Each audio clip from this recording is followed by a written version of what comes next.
À 5h06 sur France Inter, c'est Méridien d'Europe. José Manuel Lamarque, vous nous donnez ce matin des nouvelles d'Espagne. L'Espagne, destination de vacances prisée à l'approche de la saison estivale. Qu'il n'en reste pas moins que l'Espagne est malade d'une corruption endémique, comme nous allons le voir avec notre confrère espagnol Juan José Durado. Juanjo, si la corruption en Espagne dessèche le pays, personne encore aujourd'hui n'est en mesure de l'éradiquer. Effectivement, il y a des affaires de corruption qui sont révélées pratiquement tous les jours. Et ça depuis maintenant très longtemps, plusieurs années.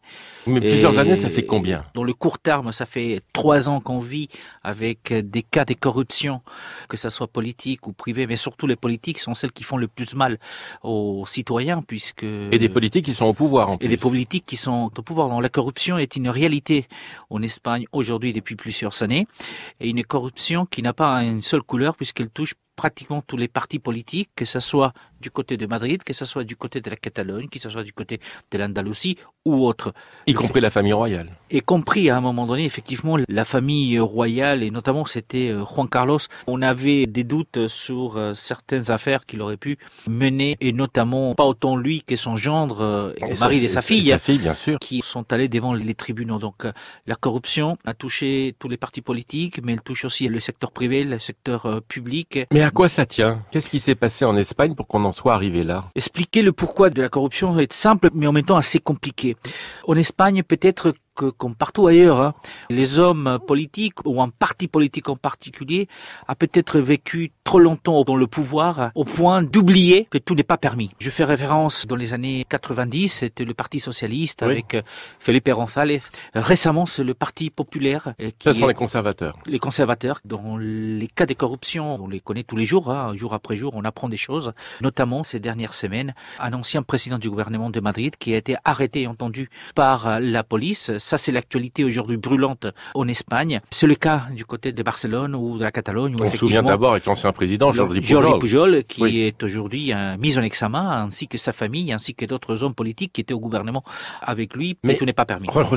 On peut dire que c'était des flots d'argent quand tout allait bien en Espagne. Le plus grand nombre de billets de 500 €, c'était en Espagne qu'ils circulaient. Enfin, ça a été une orgie d'argent quand tout allait bien.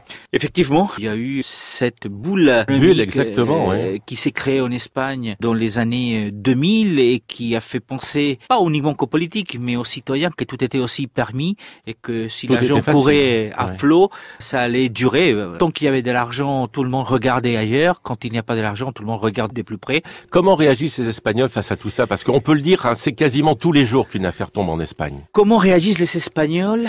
Paradoxalement, la semaine dernière, il y a eu un sondage. S'il y avait des élections aujourd'hui en Espagne, c'est le Parti populaire qui gagnerait les élections. Le Parti populaire qui est celui qui aujourd'hui est jusqu'au cou au niveau de la corruption. Dans la corruption, oui. Le président du gouvernement, Rajoy, on lui demande de s'expliquer au Parlement, puisque bien évidemment, en tant que président du Parti populaire, même si c'est pas lui qui a mis la main dans la caisse, il a une responsabilité, puisque c'était le président du Parti populaire. L'ex-ministre, ex-président du gouvernement de Madrid, Esperanza Aguirre, a dû démissionner il y a quelques jours, parce qu'il n'a pas regardé de près ce qu'il faisait ses collaborateurs. Et même avec tout ça, les Espagnols vous disent qu'aujourd'hui, s'il y avait des élections, ils amèneraient au pouvoir encore le Parti populaire. Et au moment même où ces dirigeants sont arrêtés par la police, au moment même où ces dirigeants sont amenés dans les commissariats pour être interrogés, parce que pendant des décennies, ils ont mis la main à la caisse. En tant que système démocratique, ça laisse à désirer quand on voit que des hommes poursuivis par corruption sont toujours dans des postes importants, voire parfois au gouvernement.